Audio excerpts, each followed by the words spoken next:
What up, everyone? It's the DCEU podcast, man. And in this podcast, I will be discussing on how, when the next standalone Superman movie, or any movie featuring the Man of Steel himself, should be an Easter egg of Goku from the Dragon Ball franchise. But before we get to that, some big news has occurred. The release date for the Snyder Cut of Justice League has finally been announced. It will be released on March 25th, 2021. That's right, the long-awaited Snyder Cut has finally been given a release date, so now you all know when to mark your calendars and to stock up on popcorn and other snacks for the movie. Also, the exact time when Wonder Woman 1984 will be released on HBO Max will be at 9 a.m. on Christmas. So, on to the topic at hand. In a future Superman movie, I suggest there be an Easter egg of Goku from Dragon Ball, since those two are counterparts with each other within popular culture. They were both sent to Earth when both of their homeworlds blew up. They're both the most powerful in their respective universes, both have super strength and can fly, both have a rival slash arch enemy who's equally powerful as them, both married and had children who were half-breeds, and they are both a pure-hearted hero who have sworn to fight evil, especially the more powerful ones.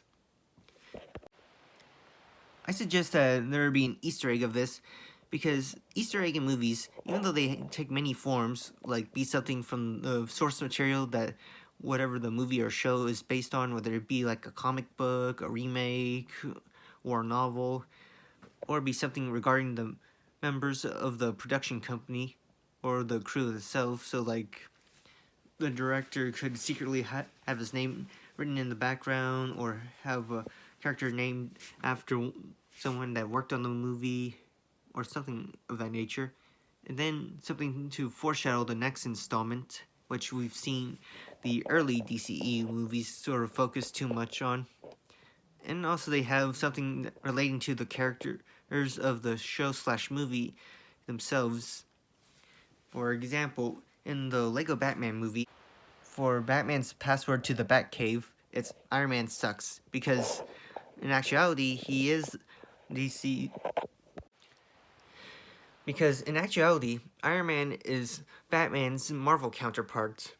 So yeah, it makes sense in that he would have some kind of mentioning of him, especially since, those comedy movie.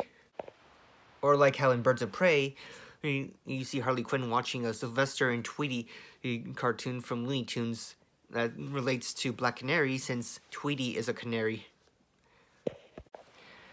And it's reasons like this that I believe an Easter egg of Goku should exist in the next Superman movie, or Justice League, or whatever movie they plan to put him in. Since Easter eggs always take many different forms, there are many possibilities for Goku to be in the next movie.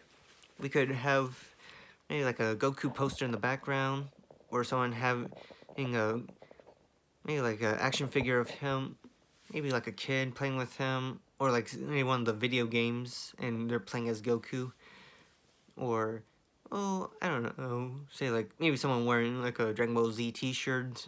It could have Goku himself, or like be based on the shirt Goku wears.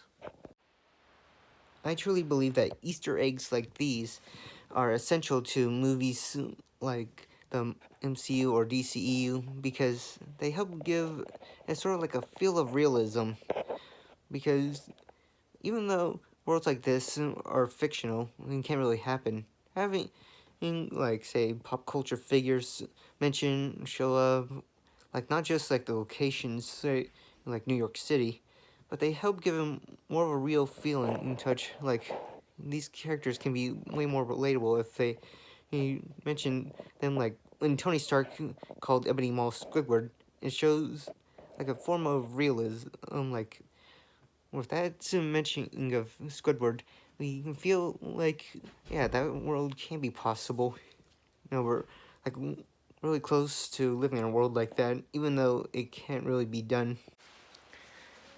In the movie Shazam, they made references to Rocky, because, the movie took place in Philadelphia, and that's where the Rocky movies took place. So, because of that, a feel of realism was kind of added when they went to the steps and played Eye of the Tiger and mentioned him, because there he showed like that world wasn't too far out there, even though a world like that can't really exist, no matter how much we wish for it. Plus, it also gives us a feel of connectivity. Like the movies that these guys reference, they're the same movies we've seen. So yeah, they sort of like the same thing that we like. And that's why I believe that they should show like a Goku Easter egg, so that way it gives us a feel of Dragon Ball Z inside that world. That is all for this podcast. Thank you for listening, and please remember to hit like and subscribe to my channel. And Merry Christmas to you all, and I hope that you enjoy Wonder Woman, because in my next podcast I'll be covering that and bringing in the underrated DC hero Steel into the DCEU. Thank you, goodbye. And I hope that you all stocked up on popcorn for Wonder Woman 1984. And other theater snacks, candies and stuff.